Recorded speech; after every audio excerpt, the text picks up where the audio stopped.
চরভদ্রশোন উপজেলা একটি স্টেডিয়ামের কাজ হইতেছে। দেখেন কত সুন্দর করে কাজ করতেছে। বিশাল বিশাল স্টেডিয়াম এটা।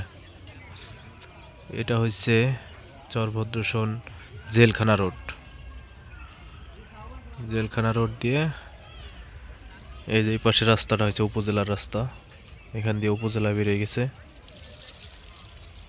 কত সুন্দর স্টেডিয়াম। বাউন্ডারি কাজ হইতেছে। এখানে সম্ভবত একটা বিল্ডিং হবে।